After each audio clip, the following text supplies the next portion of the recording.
Bem-vindos ao É Assim Que É podcast. Eu sou a Camila Covre, eu falo sobre desenvolvimento pessoal e linguagem comportamental. Se você gosta desses assuntos, deixe seu like nesse vídeo e siga o canal para acompanhar os próximos episódios. Reclame aqui, reclame aqui. Hoje a mesa está aberta para reclamações. Reclamar virou um hábito da nossa cultura de reclamar de tudo, de abrir reclamação para resolver problemas. E esse é o ponto do episódio de hoje. Reclamar funciona, pelo menos na maioria das vezes. Essa cultura de abrir reclamação traz alguns benefícios, ou ao menos na mentalidade do cliente, dos clientes. Reclamar vai resolver algo que o processo normal não resolve para você, ou de uma forma diferente, de uma forma mais rápida, de uma forma mais acolhedora. Então, existem diversos motivos hoje para a reclamação ou para a percepção de que a reclamação funciona.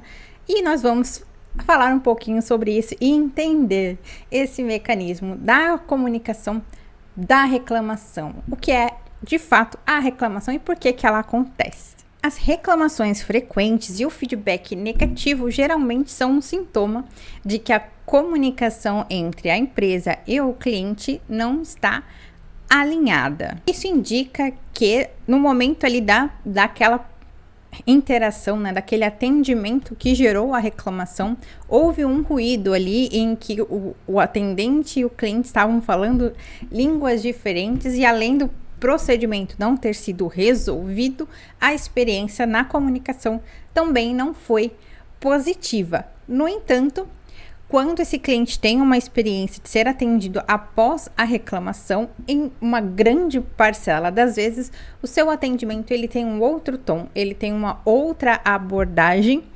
E essa abordagem, que é muito mais a comunicação do que o processo, embora também, às vezes, em alguns cenários, o processo também corre um pouquinho diferente.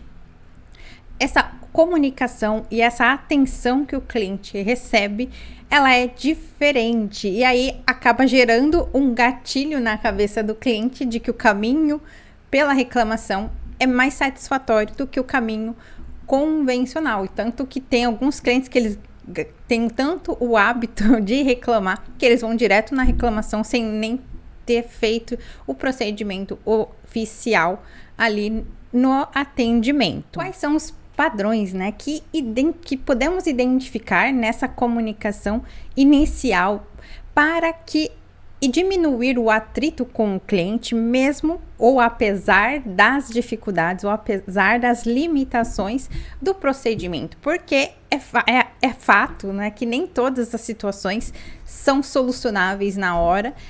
O mundo ideal é que tudo funcione plenamente satisfatório, mas a gente sabe que não é assim. Na nossa rotina dentro de casa a gente sabe que não é assim. Tem coisas que tem uma solução, mas naquele momento nós não temos a condição de aplicar, seja a condição financeira, seja conhecimento. Então tem vários motivos para os quais alguma coisa não funciona naquele momento. Não quer dizer que não pode ser feito nada para que venha a funcionar, mas faz parte da vida algumas coisas funcionarem, outras não, e ajustando no meio do caminho. Com as empresas não é diferente, até porque tem pessoas lá do lado de lá também atuando, e cada uma com as suas limitações, cada área com as suas limitações, e essa engrenagem vai rodando do jeito que dá. Na comunicação também pode acontecer um ruído aqui ou ali. No entanto, existe um critério, uma situação, uma nova abordagem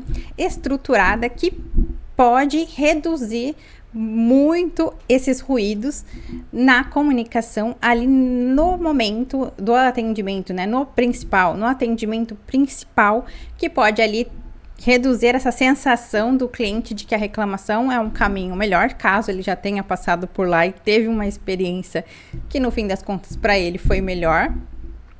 E também é para evitar que novos clientes reclamem, porque a reclamação ela tem essa sensação de, por favor, presta atenção em mim, né? Tem alguns perfis de clientes que tendem, né, a querer reclamar mais, a manifestar mais a sua reclamação, a sua insatisfação.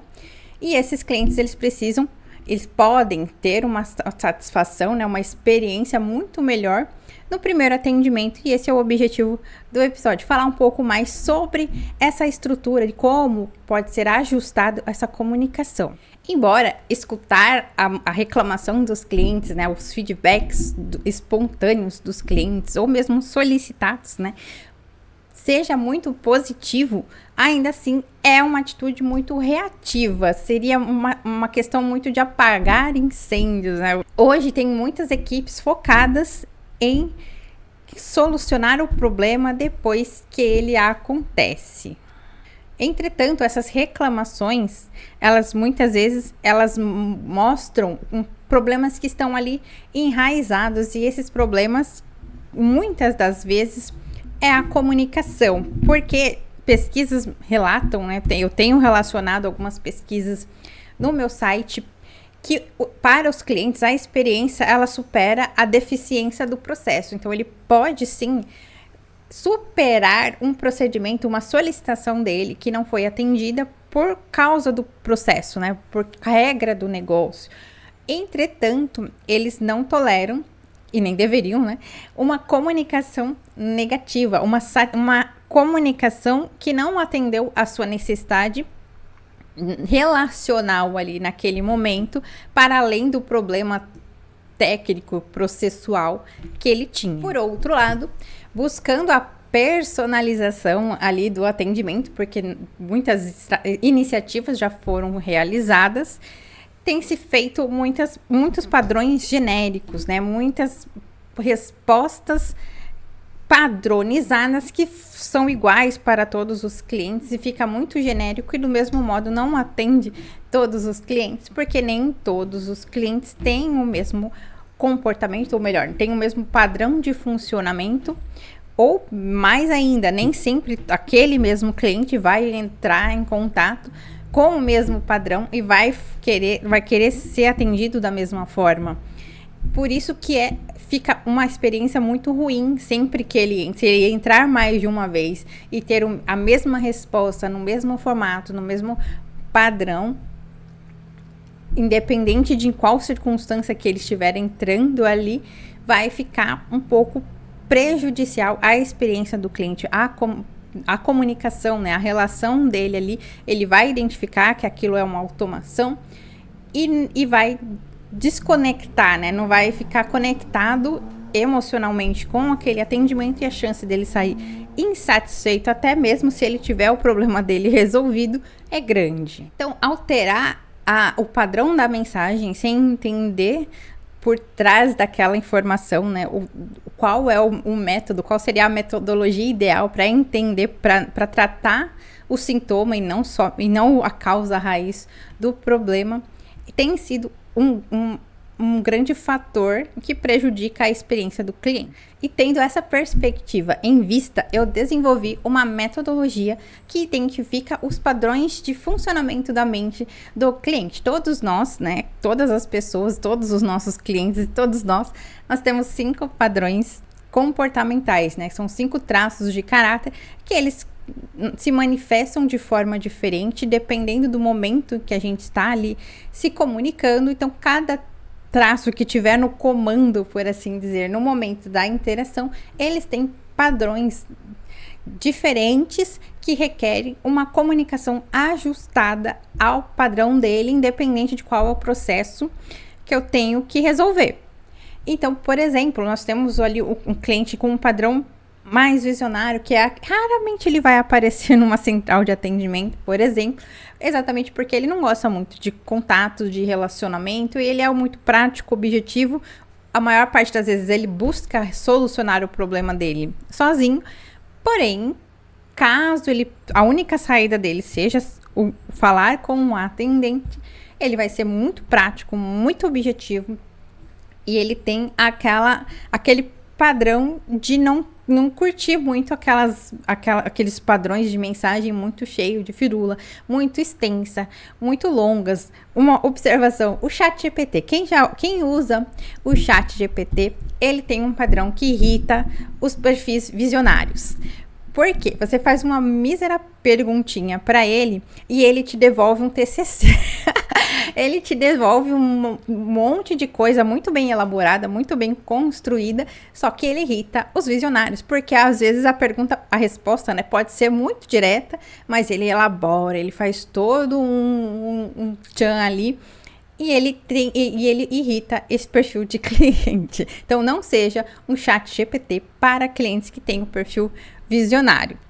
Por outro lado, tem aquele outro cliente que ele já gosta mais de uma prosa, ele vai contar todo um enredo e tudo mais. E aí, do outro lado, vai ter aquele outro atendente prático, objetivo, que só vai jogando resposta pronta. E as respostas prontas, muitas vezes, até tem ali uma firulinha, um frufru para agradar. No entanto, não está conectando, não está dando a atenção devida para o que o cliente está falando. Ele só está cuspindo o procedimento ali para o cliente e não está usando nenhum referencial das informações que o cliente trouxe. Isso também não é adequado. Então, existem vários perfis, existem 5 perfis, e esses 5 perfis podem se manifestar em dias diferentes para o mesmo cliente, ou mesmo no mesmo dia, em interações diferentes. No entanto, cada perfil, cada momento, né, desse cliente requer um perfil de comunicação diferente. E aí que entra a metodologia, porque eu criei, né, um método para identificar esse padrão no momento da comunicação, e a partir da identificação da comunicação do cliente, ele constrói ali os padrões de resposta ideal, que considera tanto aquilo que o cliente já falou, não vou ignorar o que ele falou e cuspir uma regra do negócio para ele, e também a forma como eu tenho que responder. Se eu preciso ser mais objetivo, se eu preciso ser mais acolhedor, se eu preciso ser pouco mais claro e detalhado na informação, se eu preciso valorizar mais a pessoa que está falando do que o que ela está falando. Então, tem várias perspectivas, tem várias situações que eu posso considerar ali na minha comunicação para agradar, para gerar satisfação para esse cliente, mesmo que no fim das contas o meu procedimento, a resposta vai ser: olha, não dá, isso aí que você está querendo, hoje não dá, hoje não vai funcionar. E ok, a experiência tende a ser positiva, mesmo com o procedimento não realizado.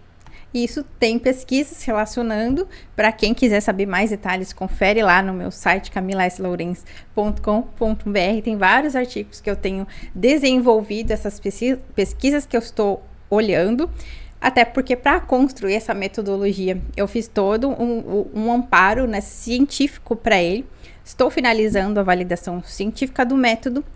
No entanto, ele já funciona, né? Ele está num protótipo inicial. Estou iniciando ali as negociações para aplicar. Então, quem tiver interesse, se você trabalha em empresas de telecomunicação, tem foco em experiência do cliente e quer participar do piloto de desenvolvimento do método in place, aqui na descrição do vídeo tem o link para você preencher a sua ficha de interesse, saber mais sobre o projeto e vir participar junto com a gente.